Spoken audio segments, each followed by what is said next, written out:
La lluvia cae en largos hilos plateados sobre la ciudad de Ashford Heights, golpeando suavemente los altos ventanales de una mansión que se alzaba sola en la colina. Adentro, en una habitación llena de pinturas costosas y estantes de libros en leer, estaba sentado un hombre llamado Elliot Graves. Tenía 42 años y era, según todos los parámetros que el mundo utiliza, un hombre exitoso. Su empresa construía puentes en 3 continentes. Su nombre aparecía en revistas. Y sin embargo, esa noche en particular, estaba sentado solo en la oscuridad, escuchando solo la lluvia y el zumbido silencioso de una casa demasiado grande para una sola persona. Elliot no siempre había estado solo. 10 años atrás tenía esposa, una hija, y un pequeño apartamento que olía a café y pan recién horneado. Luego el accidente. Un auto, una carretera mojada, un instante que lo cambió todo. Él sobrevivió. Ellis no. Después de eso, Elliot construyó muros en lugar de puentes en su propia vida. Trabajo más duro, ganó más dinero, y no dejó que nadie se acercara lo suficiente como para volver a lastimarlo. Su mansión tenía 14 habitaciones, pero solo una se usaba. Se quedó paralizado. Su mansión tenía sistemas de seguridad, cámaras, guardias en el portón. Nadie debería haber podido entrar. Lentamente se puso de pie. Tomó una linterna pesada de su escritorio y camino hacia el pasillo. Su corazón latía más rápido con cada paso. Hola, llamó, con voz firme pero cautelosa. No hubo respuesta, solo el sonido de la lluvia golpeando las ventanas. Luego a la cocina y vio una ventana rota cerca de la puerta trasera, con vidrios esparcidos por el suelo como hielo quebrado. Un viento frío entraba, cargado del olor a tierra mojada. Entonces la vio. Una niña pequeña, no mayor de 10 años, estaba akracada en un rincón, temblando, con la ropa empapada y rasgada. Sus ojos, abiertos de par en par por el miedo, lo miraban fijamente. Por favor, susurró ella. No llame nadie. Por favor no me mande de vuelta. Elliot bajó la linterna, atendido. Por un momento simplemente se quedó allí, sin saber qué hacer. No había hablado con un niño en años. No desde que la risa de su propia hija se había apagado para siempre. Algo en la voz asustada de la niña abrió una puerta, en su pecho que había estado cerrada por una década. No voy a hacer daño, dijo con suavidad. Arrodillándose su altura. ¿Cómo te llamas? Mía, dijo ella, con la voz temblorosa. Mi escape. Me iban a mandar a un lugar malo. Vi que el portón se abrió cuando salió un auto, y trip el muro. Elliot la observó durante un largo momento. Sus manos estaban raspadas. Sus labios pálidos por el frío. Cualquier miedo que viviera, en su propio corazón no era nada comparado con el terror en los ojos de ella. Tomó una decisión que lo sorprendió incluso a él mismo. Puedes quedarte aquí esta noche, dijo. Solo por esta noche. Después decidiremos qué hacer. Le trajo una manta caliente y una taza de chocolate caliente, tal como solía prepararla su hija años atrás. Mientras Mia bebía despacio, su temblor fue cediendo, y miró alrededor de la enorme habitación con ojos curiosos. Esta casa es muy grande, dijo. ¿Vive aquí solo? Elliot dudó antes de responder. Sí, dijo en voz baja. Solo yo. Eso suena solitario, dijo Mia simplemente. Y la inocencia en su voz caló más hondo de lo que ella podía imaginar. Él no respondió. En cambio, miró hacia la lluvia que seguía cayendo afuera. Por primera vez en años, la voz de otra persona llenaba su casa vacía. Y eso lo inquietó de una manera que no podía explicar. A la mañana siguiente, el sol se asomó débilmente entre las nubes. Elliot despertó y encontró a Mia sentada a la mesa de la cocina, dibujando en un papel que había encontrado en un cajón. Había dibujado una casa con 2 figuras de palitos tomadas de la mano frente a ella. Somos nosotros, dijo, señalando el papel al notar que él la observaba. Se veía triste. Así que lo hice un amigo. Elliot se luceró la garganta. No esperaba sentir nada en absoluto, y sin embargo allí estaba, conmovido por el sencillo dibujo de una niña. Mía, dijo con cuidado. Tenemos que hablar de dónde vienes. Las personas que te cuidaban deben estar preocupadas. El rostro de ella cambió al instante, y la luz en sus ojos se apagó. Nadie está preocupado, dijo. A la gente del hogar no lo importa. Solo quieren el dinero que da el gobierno. Los escuch hablar. Me iban a mandar a otro lugar. Muy lejos. Donde nadie pudiera encontrar nunca. El pecho de Elliot se tensó. Había pasado años construyendo puentes, resolviendo problemas que parecían imposibles. Y sin embargo el mito en la voz de esta niña es esencia como el rompecabezas más difícil que había enfrentado jamás. ¿Sabes el nombre del hogar? Preguntó.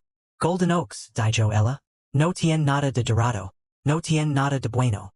Esa tarde, Elliot llamó a su abogada. Una mujer aguda y directa llamada Diane Castillo, que lavaba años manejando sus asuntos. Necesito que investigues un hogar de niños llamado Golden Oaks, dijo. Con discreción. Creo que algo anda mal ahí. Elliot, dijo Diane, sorprendida.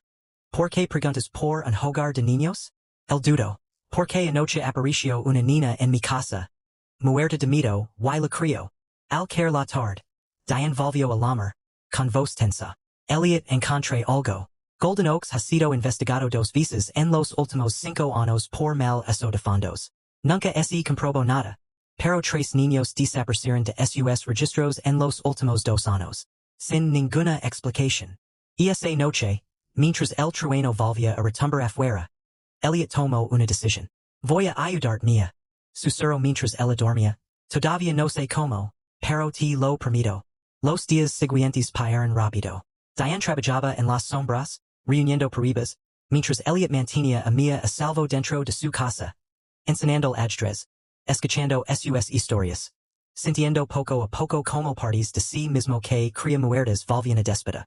Una noche, mientras estaban sentados junto a la chimenea, Mia se volvió hacia él y preguntó. ¿Extraña alguien? A veces se queda calado. Como si estuviera en otro lugar. Los ojos de Elliot se suavizaron con un dolor antiguo. Tuve una hija, dijo.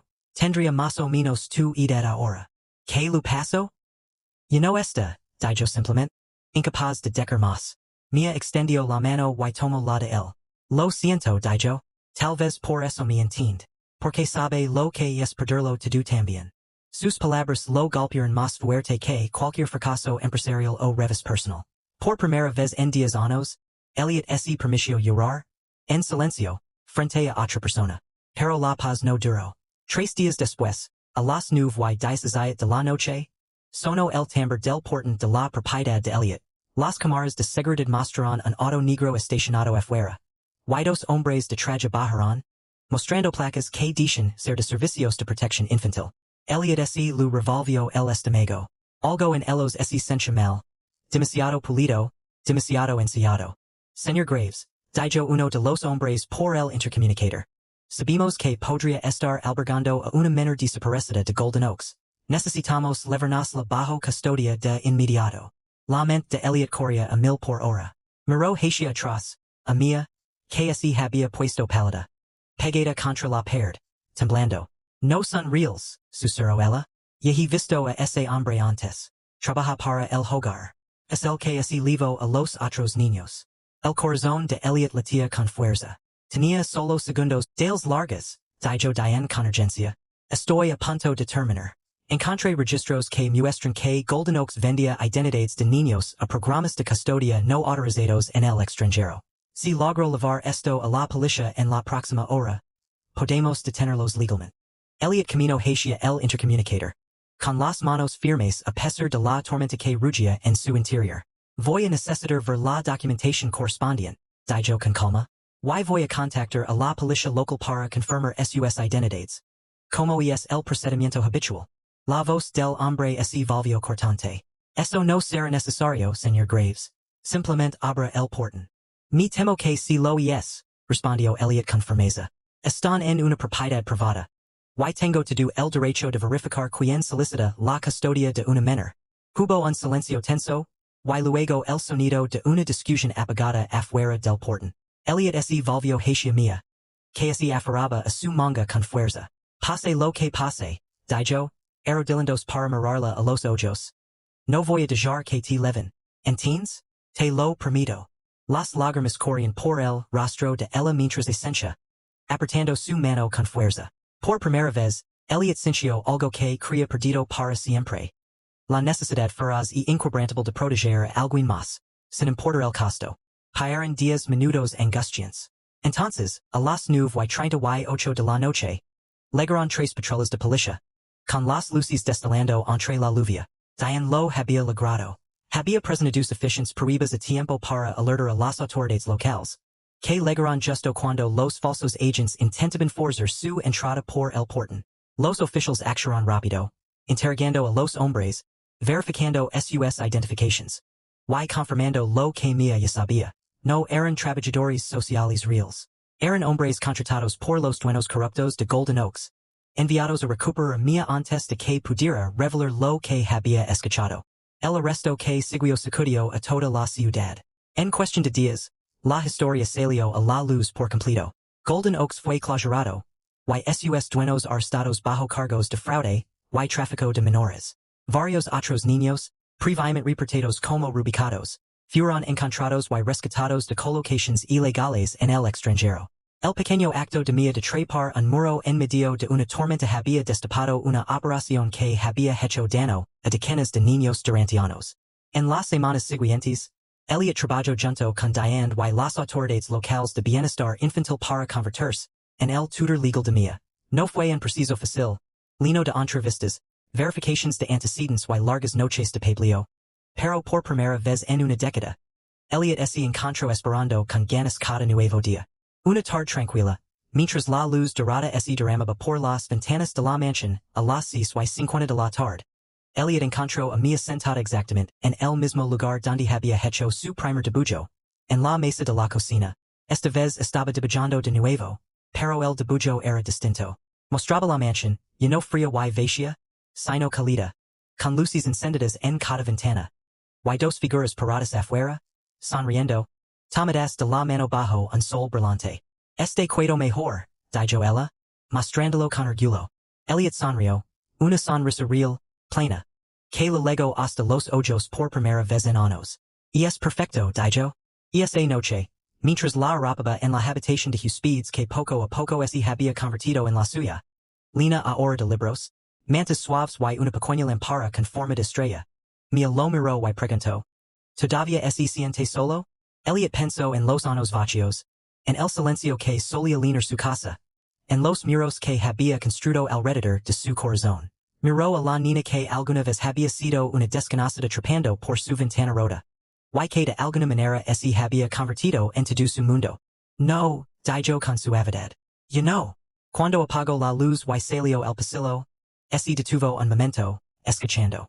Pero aun cuando la paz se asentaba esa noche sobre la mansión, Elliot todavía no sabía que el hombre detrás de Golden Oaks, ahora libre bajo fianza y desesperado por silenciar a la única testigo que podía destruirlo para siempre, ya estaba vigilando el portón desde un auto estacionado en silencio, colina abajo, esperando su próximo movimiento.